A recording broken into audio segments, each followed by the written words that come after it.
Welcome to the Private School Leader Podcast, where private school leaders learn how to thrive and not just survive as they serve and lead their schools. I strongly believe that it is possible to have a long and happy and fulfilling career as a private school leader. And my passion is to help you figure out exactly how to do just that right here on the Private School Leader Podcast. I'm your host, Mark Minkus. So earlier this year, Taylor Swift came to my city and performed 2 concerts. And in this area, only about 17% of the people who tried to get tickets got tickets. Somehow my 25-year-old daughter managed to get 2 of them. And I'll be honest, I had never seen anything like it. Her fans are referred to as Swifties, and they line up hours and hours before the merchandise trucks show up near the stadium. They have 2 completely sold out stadium shows. The fans dress up in outfits that represent the different eras of her career because it was called the Eras Tour. They make friendship bracelets that they trade with other fans, and it was just crazy, and the devotion and the fandom. And I started thinking about that word fans, and you probably know that fans is really short for fanatics. And I can relate when I put it in the context of college football. I love college football, and I started thinking about Taylor Swift, but then I started thinking about a football game that I went to last fall, and there were 110,000 people, and we're all wearing the same color, and we're all jumping up and down, and we're all screaming our heads off, and it was absolutely amazing. And fans is short for fanatics. So the reason I'm talking about fans today is because I want you to know that there's a difference between parents and happy parents and raving fans. So let me say that again. There's a difference between parents, happy parents, and raving fans. And so what would your school look like if your parents were raving fans? What would student retention look like? What would the parent satisfaction scores on the annual parent survey look like? What would the parent-teacher relationships look like? And most importantly, if your parents at your school were raving fans of the school, what would that mean for the students as far as their success? Well, on today's episode of the Private School Leader Podcast, we are going to discuss the 6 strategies to turn your parents into raving fans. But before we jump into today's topic, I want to give you a free gift for listening to the podcast. And this is called The 6 Things That Every Private School Teacher Wants from Their Leader. And it's a 6-page PDF. And if you do these 6 things, I guarantee you that your teachers at your school will be happy to follow you. And you can get this guide, The 6 Things That Every Private School Teacher Wants from Their Leader, by going to theprivateschoolleader.com/guide. And that's there for you for free, just as a thank you for listening to the podcast. And my goal, as you know, my passion is to help as many private school leaders as possible. And there are actually 2 ways that you can help with that. So I would like to ask for 2 quick favors. First, please share this podcast with another leader or an aspiring leader that you know. So think about the other leaders in your life, the aspiring leaders that you see at your school, and share this podcast with them. And then second, would you please go to Apple Podcasts and write a review for the podcast? Those reviews and ratings help the algorithm push this content out to other leaders as a suggested podcast. And more people are finding the podcast, and this is one way to get the word out and to get these episodes and hopefully these strategies and help and encouragement out to private school leaders all over the world. So thank you so much for listening, and thank you for helping me help other private school leaders. So let's talk about the 6 strategies to turn your parents into raving fans. So I keep saying that phrase, raving fans. And this is a book written by Ken Blanchard. And Ken Blanchard is also the author of The 1 Minute Manager, which is one of the best-selling business books of all time. And in Raving Fans, he focuses on customer service or client service and creating loyal customers. And so if we want to define a raving fan, I'm just going to take it right from Ken Blanchard's book. He coined this term, and he uses it to describe a customer who is so overwhelmed and floored by the customer service they've received that they can't stop telling everyone about it. So I want to hit you with that again. Think about the parents at your school. We could qualify them or describe them as raving fans if your parents were so overwhelmed and floored by the client service, by the product at your school, that they just can't stop telling people about it. And here's what I want you to remember, because I've said this before, is that it takes 7 times more resources to enroll a new student than to retain a current student.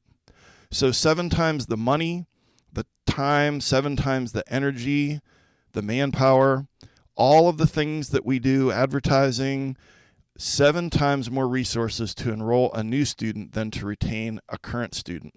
And one of the best ways to retain current students is to turn our parents into raving fans. Because here's the thing. What you do at your school is amazing. But sometimes there's a disconnect between what happens, what's really happening at school, and the messaging or how it's felt by your parents. And there's a lot of reasons for that. But I just want to make sure that you know that I believe that you've got amazing things going on at your school, and that some of this is strategy more than it is, oh, well, we don't have a robotics program, or we don't have this great sports program, and our gym isn't that nice, and things of that nature. I'm not talking about that. I'm talking about taking what you have and turning your parents, your current parents, into raving fans. So one last thing before I jump into these 6 strategies is to give a couple of disclaimers. First of all, I know that it feels a little bit uncomfortable referring to parents as customers, and so don't do that with your teachers. Whenever I talk about parents, I refer to them as parents, and every once in a while I'll talk about client service with my teachers, and they understand that because attorneys have clients, physicians have clients, or patients, specialists certainly have clients. So professionals have clients, and your teachers are professionals. All right. So I also, instead of customers or clients, actually prefer the phrase raving fans. But here's the last disclaimer. These 6 strategies are for you and your leadership team, not your teachers. And let me explain what I mean.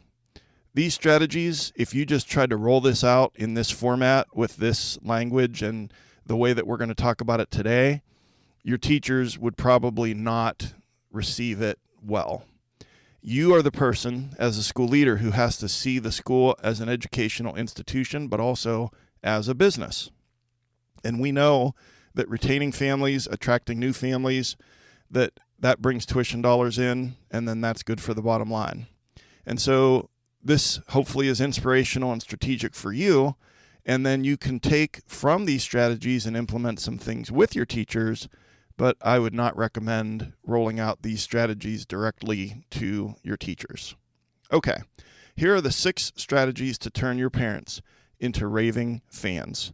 Number 1, actively listen to your parents and understand their needs. Number 2, view every interaction with a parent as an opportunity to create a raving fan.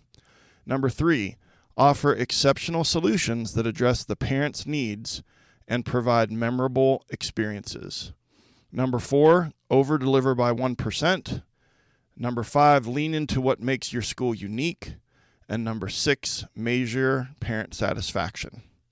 So, as usual, the show notes for today's episode can be found at theprivateschoolleader.com/ and then the title of the number of the episode. So today's show notes can be found at theprivateschoolleader.com/ episode 44. And the reason that I say that is because, I just read off 6 things, and I know that you're interested in those or you wouldn't be listening, but also you're probably driving or walking the dog or taking a run or running an errand, and you can't really retain all of that. And so I just want to make sure I'm taking good care of you with the show notes so you can just kind of listen and let it sink in. and then go back later and look at these strategies. So they're all there for you in the show notes. All right. Strategy number 1, actively listen to your parents and understand their needs. So if you don't have an annual parent survey, which most of you do, but if you don't, I would just strongly recommend that that's something that needs to happen, and it needs to happen sooner rather than later. Now, I would not recommend that you do it right at the beginning of a school year, and if you're listening to this in real time, it's close to the beginning of a new school year. But at some point, I don't know, schools do these surveys at different times. We try to do ours in the late winter, early spring. And so I think that when you do it is a little less important than the fact that you actually do it. And then I'm thinking about, well, if you have an annual parent survey and you want to actively listen to your parents' needs and understand their needs, then what are you doing with that data? And as I record this, it's a Sunday afternoon, and tomorrow morning I have a meeting at school where our director of communications and marketing is on the agenda, and she is going to share the results with the senior leadership team of the most recent parent survey. So we look at those results and we discuss them, and some of those weaker areas inform what we do as far as setting goals and trying to improve in certain areas.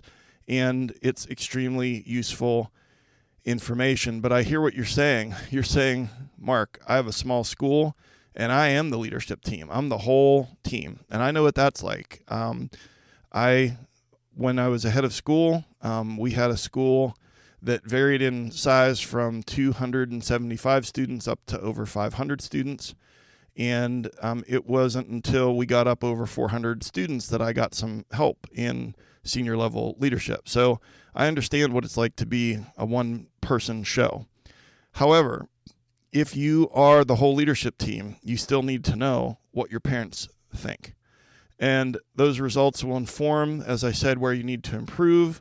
I'll just give you a quick example. So last year's parent survey, we got some feedback that there were way too many emails coming and the information was in too many different places, and it was difficult to kind of stay on top of things as a parent. And so what the communications director developed was a parent memo that went out every Friday morning at 9 a.m. and it had everything that was needed to know for the next week as far as events and soccer games and cross-country meets, and everything was in there.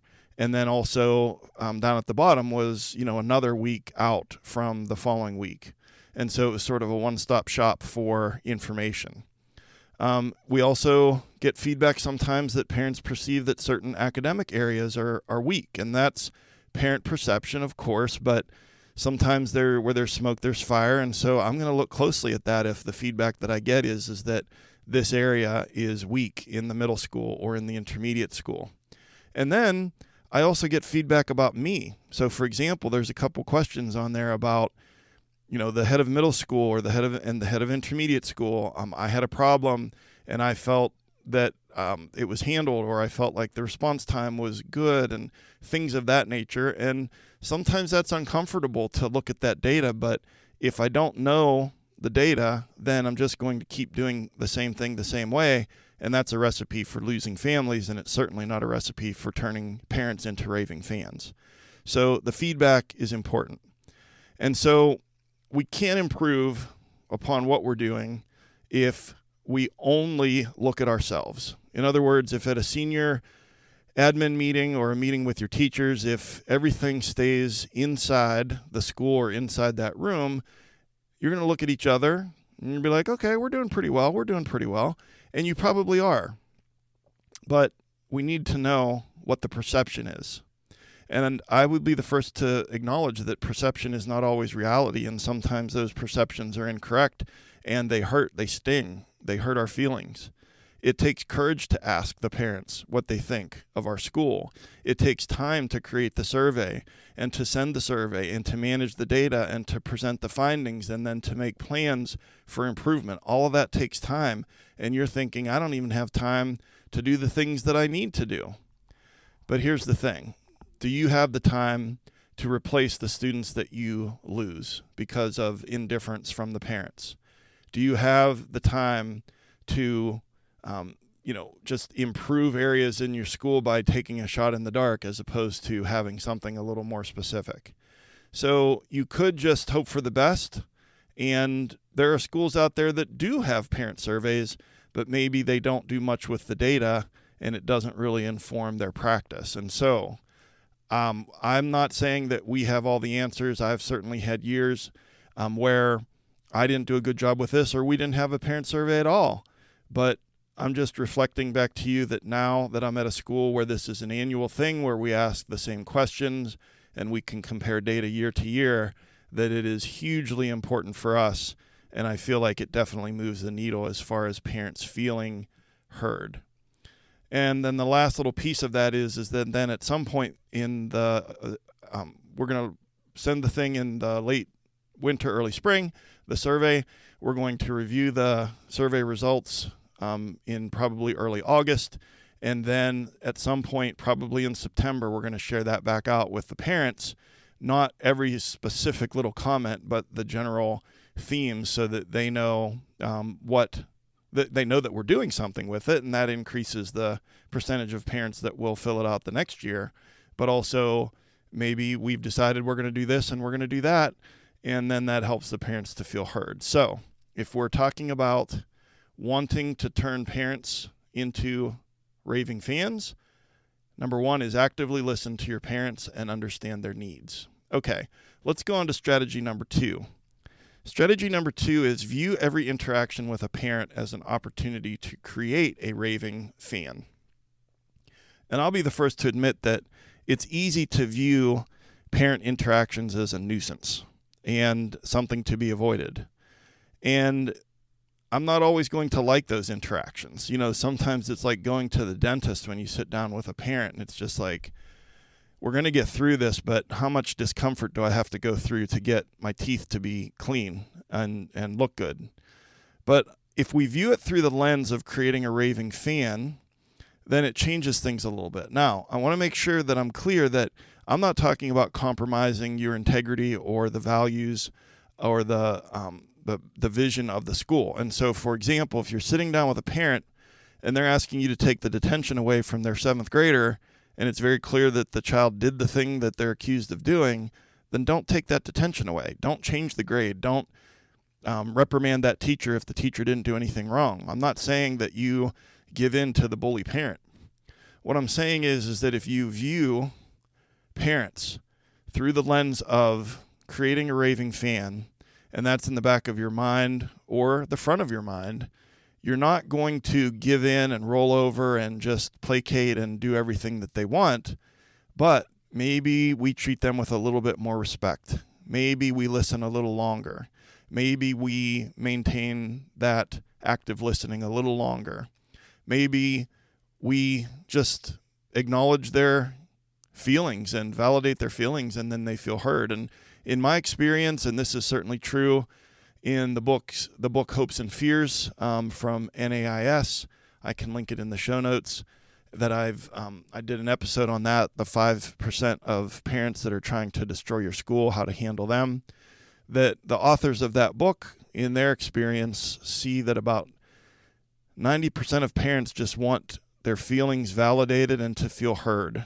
And I would agree with that as far as my 30 plus years of experience doing this is that I think that's about right. That with 90% of parents, if you validate that what they're saying, you validate their feelings, even if you don't agree with it, and they feel heard, they're not interrupted, you reflect back to them what they're saying, that for most parents, they're going to feel better. And so strategy number 2 is to view every interaction with a parent as an opportunity to create a raving fan, and it will slightly change, the way that we interact with our parents. Okay, on to strategy number 3. Offer exceptional solutions that address the parent's needs and provide memorable experiences. So let me break that into 2 parts. First of all, address the needs. So have an open mind, use creativity to try to find elegant solutions, and lean into collaboration with your teachers. So exceptional solutions. Parents are not in the public school because they perceive, some of them, I'm generalizing right now, but they perceive that their kid is just a name, a face, a number in the crowd. The class size is too big, and they expect that individualized attention and those exceptional solutions at your school. Now, you can only do what you can do. But I feel like sometimes that we're quick to say, well, we can't, we don't, we won't. When if we think about how far away is point A and point B, and is what they're asking for reasonable, then we can maybe have an open mind about that and find that exceptional, elegant solution. Now, a lot of times parents ask for things that are impossible or that would be completely changing school policy or would be super problematic for a variety of reasons. So I'm not saying that we just change everything. I'm just saying that, and I'm acknowledging my own bias right now, is that sometimes I'm quick to just shut it down. But I think that if we're listening deeply and we're thinking collaboratively and creatively with an open mind, that sometimes if we see that this request is not unreasonable and that point A and point B aren't that far apart, that maybe we can get there with that exceptional solution. And then provide memorable experiences. And memorable experiences, in my opinion, are when parents connect emotionally with the school. Parents want to know that their kids are safe and that their kids are happy. And on more than one episode, I've talked about surprise and delight and how just sharing out that email of a photo of a smiling child, making that little extra effort when a child is out sick for a couple of days and the teacher just checking in, how is that child doing?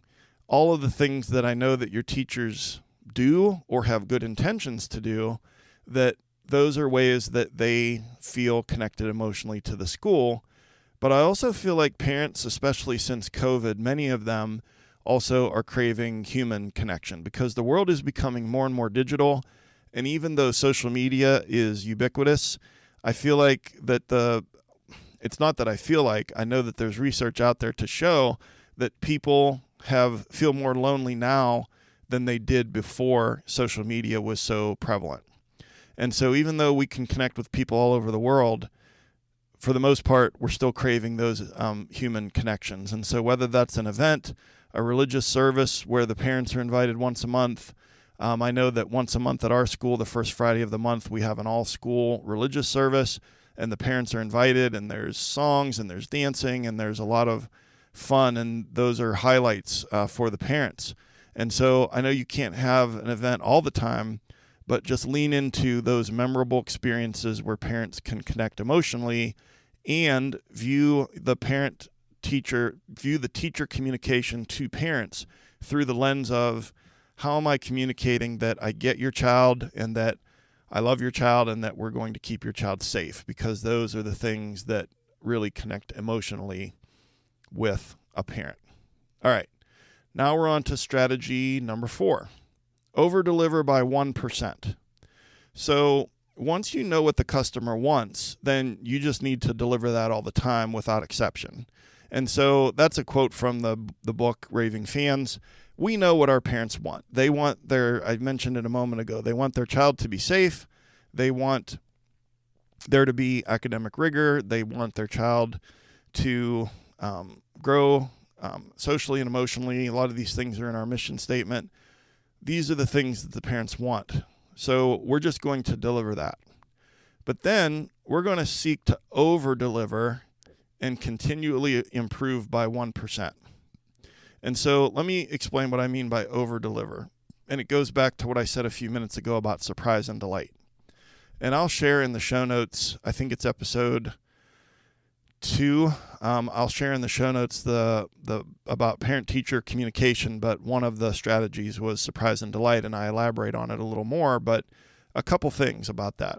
Nordstrom, they are known for over-delivering by 1% or more, and there's a quick story where there's a man, he's got a layover at Chicago O'Hare, and he realizes that he forgot his dress shoes, and he's on his way to a business meeting in another city. And so an employee from Nordstrom in Chicago gets the guy's size, what color shoes, takes them to the airport, meets up with the guy, gives him the shoes, and then they bill his account. And so those are the kinds of things that are like, oh, okay, yeah, right. How does that apply to the school situation? Well, everything is a little different at school, but for you, and everything's different school to school. So, for you, surprise and delight, what does that look like for you at your school? But I'll put some links in the show notes to kind of maybe spur your thinking on what that could look like. And that's what is important, is to do a great job all the time with what we do, but then to also over-deliver by 1%. Okay, so we're talking about the 6 strategies to turn your parents into raving fans. Number 1, actively listen to your parents and understand their needs. Number 2, view every interaction with a parent as an opportunity to create a raving fan. Number 3, offer exceptional solutions that address the parent's needs and provide memorable experiences. Number 4, over-deliver by 1%. And number 5, lean into what makes your school unique. So we all have very, very different schools. And if it's a Christian school, all over the world, Christian schools are different. If it's a all-girls school, an all-boys high school, if it's a Muslim school, if it's a Jewish day school, if it's a independent, non-religious school, we just have so many different schools. And we are unique, even among those same schools in the same city. And so what is it that makes your school unique?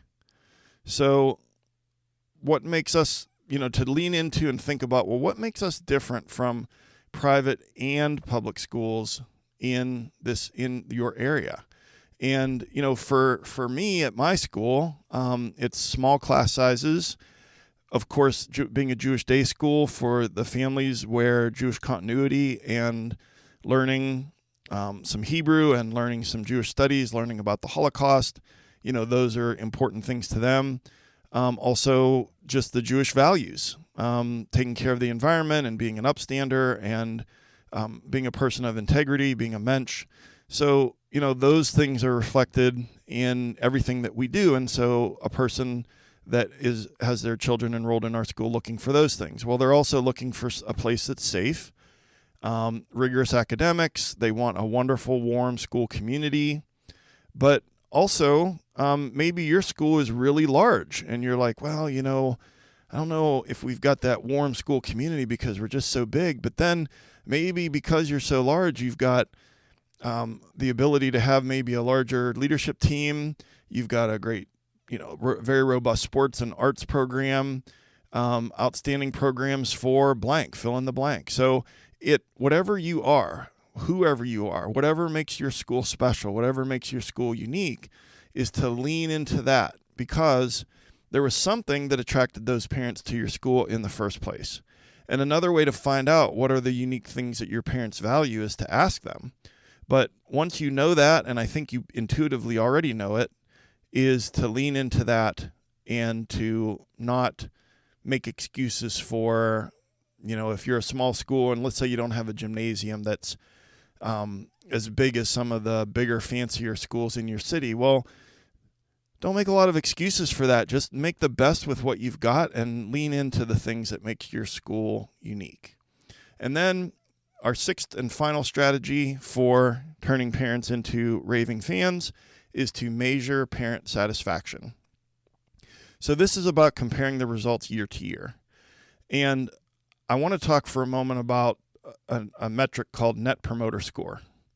And the question that is asked, and this is across all industries around the world, and I'll put a couple links in the show notes about Net Promoter Score and how to calculate it, but basically the question is, and this is on our family parent survey every year, on a scale of 0 to 10, how likely is it that you would recommend your organization to a friend or colleague? All right, so on a scale of 0 to 10, how likely would you be to recommend our school to a friend or colleague? And then based on the number that the parent chooses, they're going to be classified in one of the following categories. Detractors are 0 to 6. Passives are 7 and 8, and promoters are 9 and 10. So it's pretty small as far as getting those active promoters in the 9s and the 10s. And so then the way that it works is whatever the score is, then you subtract the detractors from the promoters. So for example, let's say that your survey results come back and you've got 10% detractors, 30% passive, and 60% promoters, which would be an amazing score, by the way. So if you've got 60% promoters and you subtract the 10% detractors, then your net promoter score is 50. And you might think, oh no, 50 out of 100, that's not good, that's an F, but that's not how it works. Actually, 50 is a fantastic net promoter score. And so again, I'll put that in the show notes so that you can understand that a little more.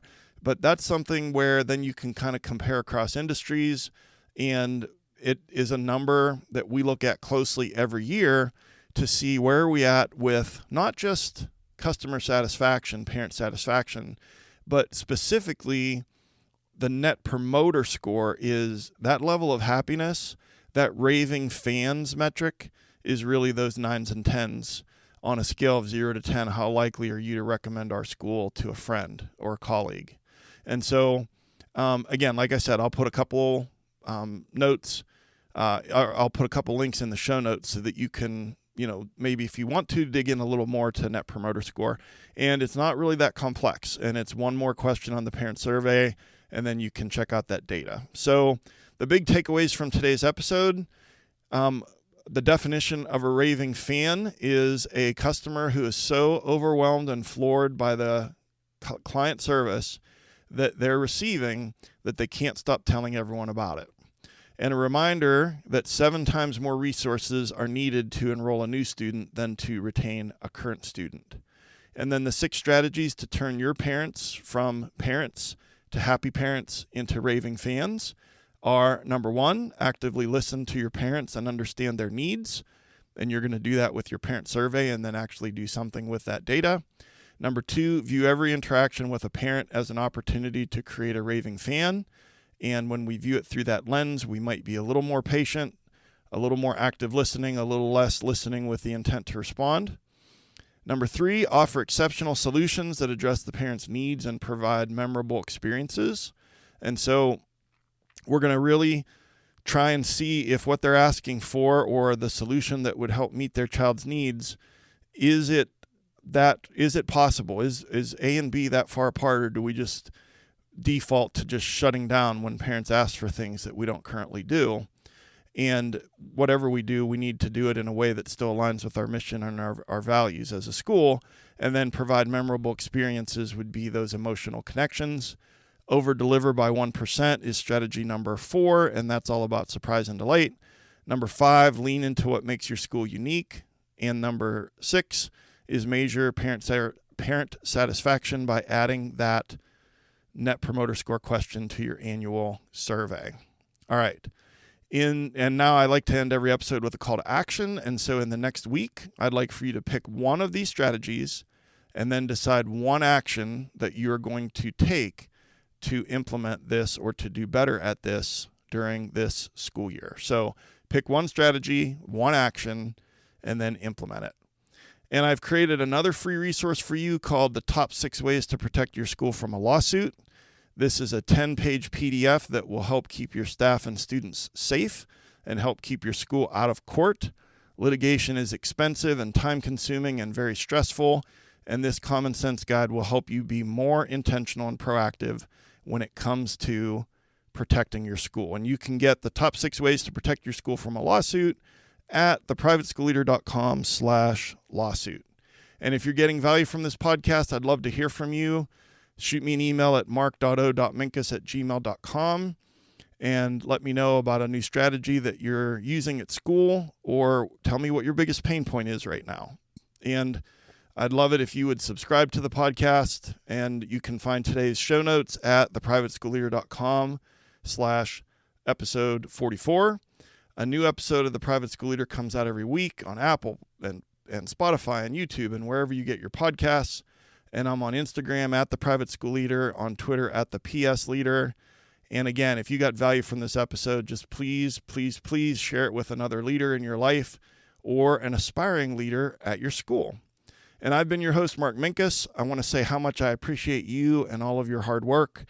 at your school. And thank you so much for taking some of your precious time out of your week to join me here today. And I will see you next time right here on the Private School Leader Podcast. And until then, always remember to serve first, lead second, and make a difference.